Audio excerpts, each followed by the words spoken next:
What is going on, guys? Welcome to Stock Talk with Nico Criticos. Today we are taking a look at Coinbase stock. This is ticker COIN.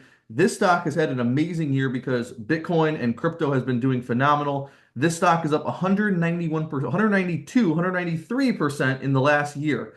And ever since Donald Trump won this election, that's definitely helped out the stock.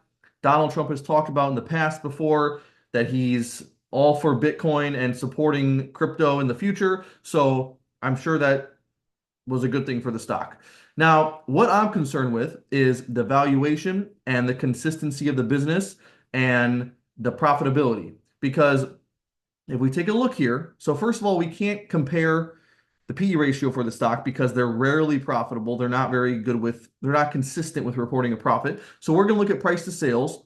Right now, it's almost right in the middle. I wouldn't say it's not as overvalued as it was, you know, earlier this year, but it's not cheap like it's been a lot of times in the past. Okay.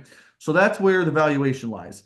Then this is what I'm talking about. Last year's EPS, 37 cents. This year's EPS, over $5. Next year's EPS drops down to 351.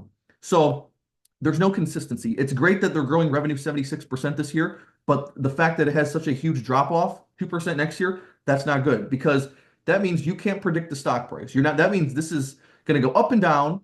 And it means that depending on what traders want to do with the stock and market makers want to do with the stock, that you're not going to be able to time it perfect. And it's very easily to lose a lot of money, especially if you buy at a price like this, when the stock's up 200% and we're trading at a $62 billion valuation when the company did $94 million of net income last year. Now, if we look at the last couple of years, on a good year, like this 2024 is probably going to be a great year for them. In 2021, they did 3.6 billion in on the bottom line. That's great. 2022, they lost almost the same amount. Okay. So it's not consistent. Definitely not a stock that I want to be invested in. And what goes with money losing stocks? Increasing shares outstanding, because that's how you raise money for the company when you're not making enough money. And what does that do to the shareholder? Well, it dilutes the shares and it kills the share price. It's definitely a downward pressure on the stock. So, you know, I don't know. Could the stock run up to 300? Can the stock keep going? Maybe. Maybe it goes to 275, maybe it goes to 300. But that's all built off of sentiment. It has no foundation in the actual value of the company. And before you know it, the stock's going to drop back down and it'll come back down to $150 or something like that. So you don't want to invest based off of sentiment because it's unpredictable and it's just all over the place and it doesn't last. It's not something that's sustainable. It's not something that holds up long term. So on a valuation basis, the stock is not worth this. For a company that is as inconsistent as this, they might lose money one year. They might do $1, $3, $5 EPS.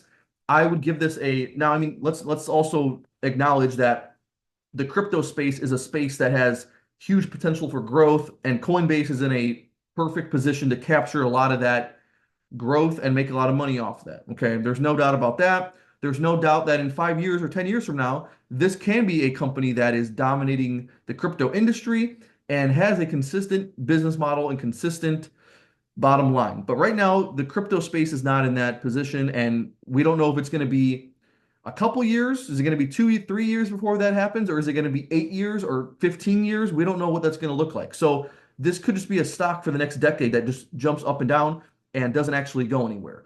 So that's what you got to watch out for. And so, but if I were to value the stock, I would put a PE of like maybe a 30 on it. I mean, a 30 on what though? Because are we putting 30 times last year's earnings and the stock's going to be, you know, like it's going to be what? $10 or something. If we put a 30 on this year's, well, then the stock's going to be $150. You see?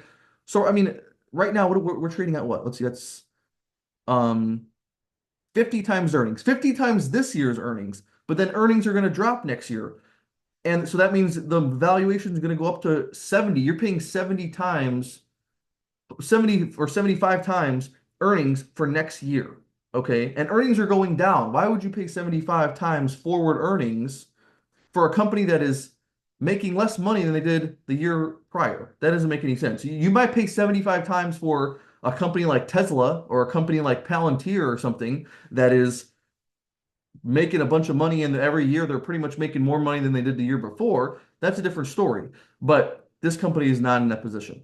So that's why I am not really a fan of this stock until I see some consistency, right? But until that point, I'm not really a fan. Thank you for watching. I will see you in the next video.